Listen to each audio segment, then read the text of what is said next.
Sathyaraj sir. அந்த போஸ்டர்ஸ்ல பார்க்கும்போது இந்த அழகான முகம், அந்த தாடி, அந்த முடிக்குள்ள புதஞ்சிருந்தது.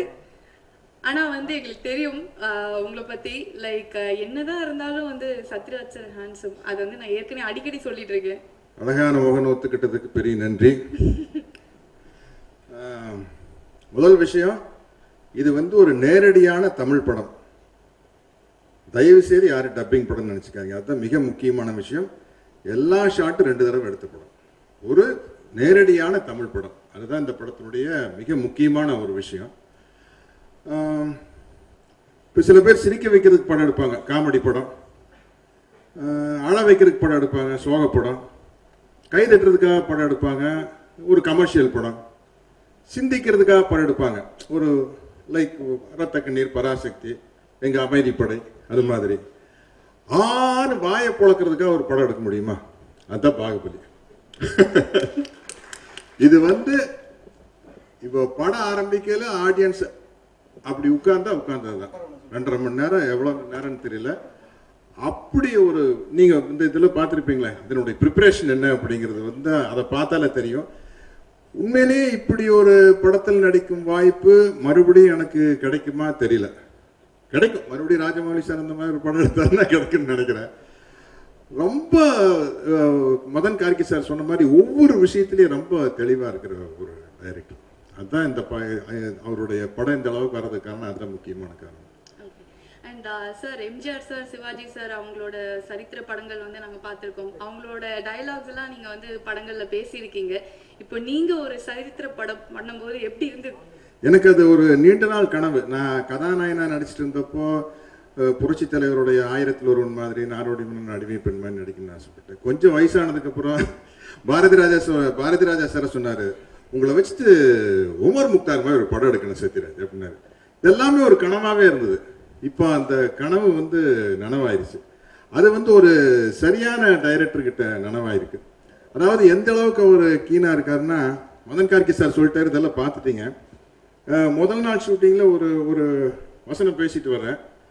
எனக்கு ரொம்ப திருப்தியா இருக்கு, சுத்தி இருக்கவங்க எல்லாருக்கும் திருப்தி. டைரக்டர் சார் கூப்பிட்டு ராஜமௌழி சார் வந்து, சார் நல்லா இருந்தது சார், அந்த ஒரு இடத்துல 5வது ஸ்டெப் வரையில மட்டும் இந்த கண்ணை சிமிட்டிட்டீங்க சார் அப்படின்னாரு. எனக்கு கொஞ்சம் சுருக்குனாச்சு. என்னய்யா கண்ணை சிமிட்டுறது ஒரு பெரிய பிரச்சனையா? சரி, நான் எப்போ இருந்தாலும் டைரக்டர் என்ன சொல்றேன்னு அதை பண்ணிடுவேன். அது ஒரு தடவை மானிட்டர்ல பார்த்தேன், மறுபடியும் கண்ணு சிமிட்டாம நடிச்சேன். அப்படியே அந்த விஷயம் வந்து என்ஹான்ஸ் ஆகுது. அப்போ எந்த அளவுக்கு ஒரு விஷயத்துல கேர்ஃபுல்லா இருக்காரு. அப்புறம் பாகுபலியை பத்தி, பிரபாஸ் கேரக்டரை பத்தி நான் ஒரு சீன்ல சொல்லணும். என்ன, நான் சொல்றதுல வந்து அந்த கேரக்டர் எவ்வளவு எனக்கு கடவுள் நம்பிக்கை இல்லை, கடவுளை பத்தி சொல்ற மாதிரி சொல்லணும். இப்ப ராஜமௌழி சார் என்கிட்ட அதை எக்ஸ்பிளைன் பண்றாரு. எந்த அளவுக்கு ஸ்டடி பண்ணி வச்சுட்டு இருக்காரு பாருங்க. நான் ஒரு கடவுள் நம்பிக்கை இல்லாதவன் தெரிஞ்சுக்கிட்டு, தீவிரமான எம்ஜிஆர் ரசிகன் தெரிஞ்சுட்டு, சார் இப்ப நீங்க இதை வந்து பாகுபலி மறந்துருங்க சார், பாகுபலி பிரபாஸ் எல்லாம் மறந்துருங்க சார், நீங்க வந்து எம்ஜிஆர் சாரை பத்தி பேசுனீங்கன்னா எப்படி சார் பேசுவீங்க? உங்களை அறியாம அந்த முகத்துல அந்த வந்து நான் வந்து முதல் தலைவரை பார்த்தப்போ அவர் வந்து என்கிட்ட இப்படி பேசினாரு, அவர் என்னை கட்டி பிடிச்சாரு அப்படின்னு பேசும்போது உங்க முகத்தில் ஒரு இது வரும் இல்லை சார், அப்படி நீங்க நினைச்சிட்டு பேசுன சார். அதாவது எவ்வளவு ஒரு சைக்கலாஜிக்கலா ஆக்டிங்கை வெளியில கொண்டு வராரு பாருங்க. அது அவ்வளவு சந்தோஷமா இருந்தது. ஸோ அதான் இனி இதுதான் படம், இதற்கு மேல் படம் இனிமேல் தான் வரணும், அதான் சொல்ல முடியும். அண்ட் பிரபாஸ் சாரோட ஏற்கனவே வந்து ஒரு படம் நடிச்சிருக்கீங்க. அண்ட் இப்போ இந்த படம் நடிக்கும்போது ஆஸ் எ பர்சன் அவர் எப்படி மாறி இருக்காரு? பிரபாஸ் அவர் ஃபேன்ஸ்ல செல்லமா டார்லிங் தான் கூப்பிடுவாங்க. லொகேஷன்லயே அவர் எல்லாம் டார்லிங் தான் கூப்பிடுவாங்க. உண்மையிலேயே அவர் ஒரு டார்லிங் தான். ஆமாம், அவ்வளவு ஹம்பிள். அவர் பாருங்க எப்படி உட்காந்துருக்காரு, அவ்வளவு சூப்பர் ஹிட்ஸ் கொடுத்துருக்காரு. அப்படி ஒரு ஹம்பிள். அதாவது வந்து ரொம்ப ஒரு குழந்தை மாதிரி டைரக்டர் என்ன சொல்றாரு அதுதான். அங்க நம்ம ஆக்ட் பண்ணல வந்து இவ்வளவு எஃபர்ட்ஸ் பாக்குறீங்களே, லொகேஷன்ல வந்து சிரிச்சுக்கிட்டே இருப்போம். அது ஒரு காலேஜுக்கு போய் காம்பவுண்ட் மேல உட்காந்துட்டு திருட்டு தான் படிச்சுட்டு பசங்கள்லாம் பேசுறது அப்படி இருக்கும். அது மாதிரி தான் நாசர் சார் நல்லா பையன் மாதிரி தான். ரொம்ப ஓவரா ஜோக் அடிச்சு ஒரு ரொம்ப நல்ல சீரியஸான சீனு. இந்த ரம்யா கிருஷ்ணன் என்ன பெரிய பிரச்சனை, சின்ன ஜோக் அடிச்சா அந்த அளவுக்கு ஒண்ணுமே இல்லை சார் டைரக்டர் சார், அந்த அளவுக்கு மேட்ரே இல்லை சார். தயவு செய்து நாசர் சாட்சி, பிரபாஸ், ராணா, அனுஷ்கா, தமன்னா எல்லாம் இருக்காங்க, அந்த அளவுக்கு ஒண்ணு இல்லை, ஒரு சின்ன ஜோக்கு. பட் சில பேர் பெருசா சிரிப்பாங்க. நம்ம கார்த்திக் சார், நவரச நாயகன் கார்த்திக் மாதிரி அப்புறம் 2 தடவை பார்த்தாரு, இவன் வேற ஒரு வயசான நடிகை என்னடா சொல்ல, அப்புறம் பொறுக்க முடியல வந்து, சார் ரொம்ப ரொம்ப சார் யோசிச்சு பாருங்க சார், ரொம்ப முக்கியமான சீரியஸான சீன் சார், கொஞ்சம் ப்ளீஸ் ஜோக் அடிக்காம இருக்கு சார். சார் நான் ஒண்ணுமே பண்ணல சார், பேசாம இருந்தாலும் கூட ரம்யா கிருஷ்ணன் சிரிக்கிறாங்க சார், அதுக்கு நான் பொறுப்பு சார். ஏன் நான் ரம்யா கிருஷ்ணன் எதுக்கு சிரிக்கிறீங்க? இல்லை சார் பேசாம இருந்தாலும் உங்களை பார்த்து சிரிக்காம இருக்கு. என்னையா அது வம்பா இருக்குது சார். இப்படியெல்லாம் வந்து இந்த படத்துக்கும் இது வந்து நீங்க அந்த லொக்கேஷன் நடந்த விஷயத்துக்கு சம்மந்தமே இல்லை. இது வந்து இப்போ நம்ம ஏதாச்சும் ஒரு படம் கிராண்டியர் எடுத்தோம்னா ஆங்கில படத்திற்கு இணையாக அப்படின்னு போடுவோம்ல. இந்த படம் வந்ததுக்கு அப்புறம் ஹாலிவுட்ல கிராண்டியர் ஒரு படம் எடுத்தாங்கன்னா பாகுபலிக்கு இணையாக அப்படின்னு போடுற சூழ்நிலை இந்த படத்துக்கு அப்புறம் நிச்சயமா வரும். இது சும்மா இந்த மேடையில புகழ்ந்து பேசுறதுக்கு அப்படி இப்படி இல்லை. நீங்க பாருங்க பார்த்துட்டு சொல்லுங்க.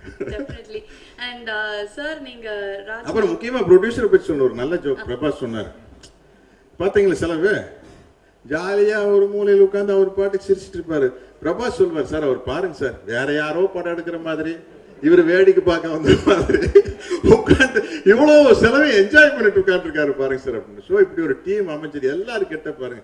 நாசர் சாருக்குன்னா நாசர் சாருக்கு ஒரு ஸ்பெஷாலிட்டி இருக்கு, எனக்கு எல்லாம் அப்கோர்ஸ் ஹீரோங்கிறது அதான் பாகுபலி, ராணா, இது இனிமே எதையுமே நம்ம ரிவீல் பண்ண முடியாது.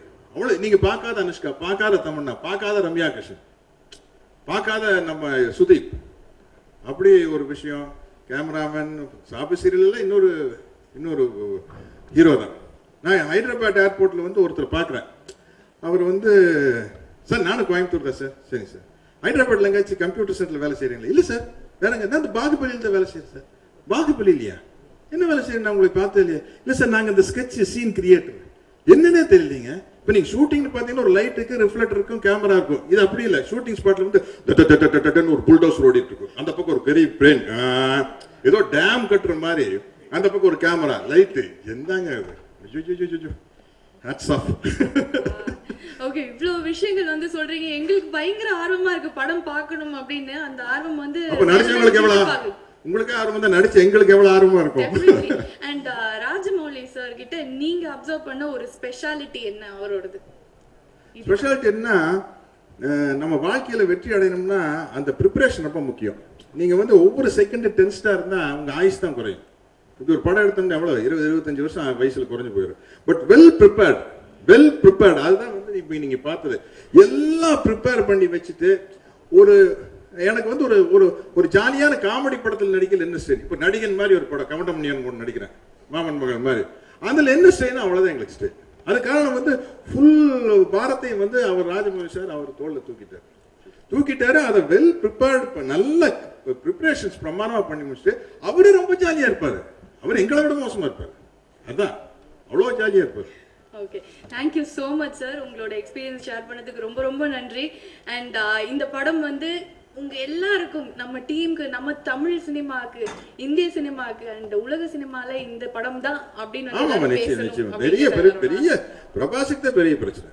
இதற்கப்புறம் என்ன, பிரபாஸுக்கு வந்து என்னன்னா இதுக்கப்புறம் என்னப்பா பண்றது நான் பார்ட் 2 அதுக்கப்புறம் என்ன கஷ்டம் பார்ட் 2க்கு அப்புறம். ஏன்னா இது பிரபாஸை கொண்டு போய் என்னமோ பண்ணி விட்டு அதுக்கப்புறம் பெரிய போராட்டம் தான். பட் நல்லதுதான். அப்படி நம்மளை நாமளே அப்படி நம்ம நாமளே ஒரு இக்கட்டான சூழ்நிலை கொண்டு வந்துட்டோம்னா தான் மேலும் மேலும் வளருவோம். அதானே சூர்யா பண்ணிட்டு இருக்காப்புல. வந்த வேகத்திலேயே பல கேரக்டர் வாரணமாயிரம் அது இதுன்னு பண்ணி இப்போ சூர்யா போட்டி ஏதாச்சும் பண்ணியாங்க. சூர்யாவே மறுபடியும் செதுக்கிட்டே இருக்கணும். அது வந்து ஒரு கலைஞனுக்கு வந்து ரொம்ப நல்ல விஷயம். Thank you so much, sir. Thank you so much for joining us.